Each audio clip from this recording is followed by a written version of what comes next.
Hey guys, it's Heather. I am coming to you live from my kitchen with another recipe in the multi-cooker. Can you guess that this is my favorite product in our catalog right now? And the reason why is because you can do so many things with the multi-cooker. You can multi-cook, which is pressure cooking.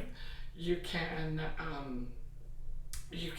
slow cook, so you can use it as a regular slow cooker. And you can sous vide. Now, sous vide is the one that most people go, what? Sous vide is really just a water bath based cooking. And I can tell you honestly, if you've never cooked sous vide, which is a slow method, so it's in between slow cooking and pressure cooking, so it's in that middle space. But if you've never done sous vide, you've eaten sous vide, because all of the restaurants do their meats sous vide, well, most of them, because it is a much quicker cook for them, because they can put their meats in the sous vide in the morning, let them cook for several hours.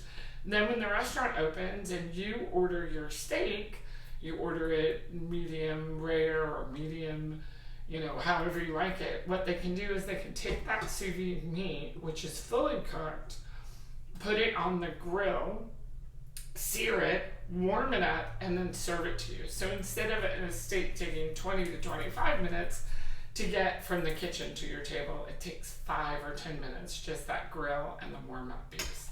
So that's sous vide. So you can do all of those things in here, but you can also do things like proofing bread, you can make yogurt. So it really is a multi-functioning pot and a multi-functioning cooker. But what I'm going to cook in it today is one of my standby favorite recipes, and that is chicken teriyaki and rice.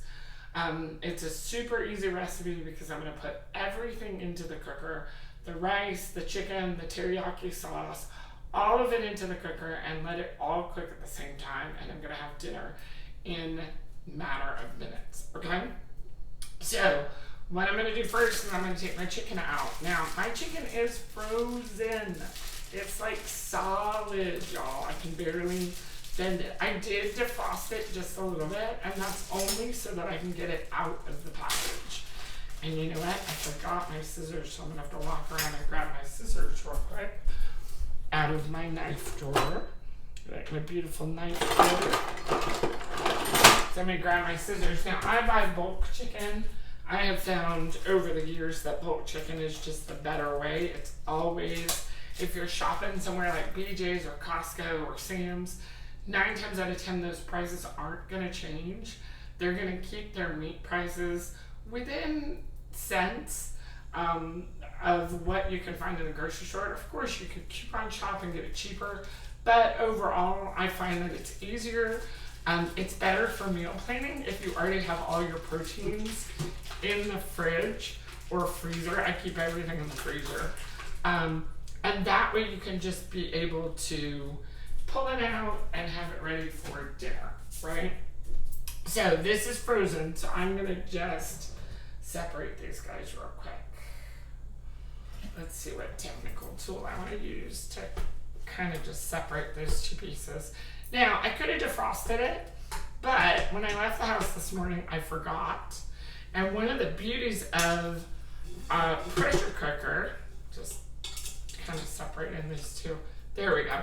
One of the beauties of a pressure cooker is that you don't have to do that, okay? So this is that thing that if you are not a planner and you think to yourself, oh, I need to cook some dinner, oh, I forgot to take the meat out. Well, now you don't have an excuse to do takeout because you can do it right here in the multi-cooker, okay? Sorry for the water sounds. I just had to wash the raw chicken off my fingers. So I'm going to make a quick teriyaki sauce, and this is going to be really, really simple. It's a 1/4 cup of soy.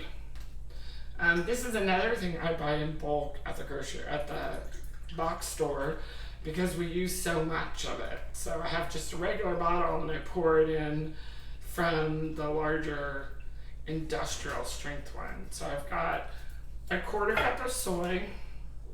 And then I'm going to do 2 tablespoons. Can you guess where I bought this? Also at the big box store. 2 tablespoons of honey. And I've already done my soy, so it's a little looser, right? Because honey can get stuck. Now I could have used my measure-all cup, and that would have been a great one because I would have put it in the top, pressed it out of the top, and then been able to do that. But I like this guy. I like the mini measure-all cup because it's, or the mini measuring cup because it's easy to use. And then I'm going to use 2 tablespoons of marin. Okay, and that's just an Asian food staple. So you want to have that kind of on hand if you're planning on cooking Asian food. So I got a little bit of honey in there, so I'm just going to use one of our fabulous scrapers to kind of scrape around and get all that honey mixed in because you don't want to leave any honey in there. So mix it up, and y'all, this is the easy part. I'm just going to dump that over my chicken, right? So I'm going to scrape out that honey. So I've got honey, marin, and soy, so that's your base.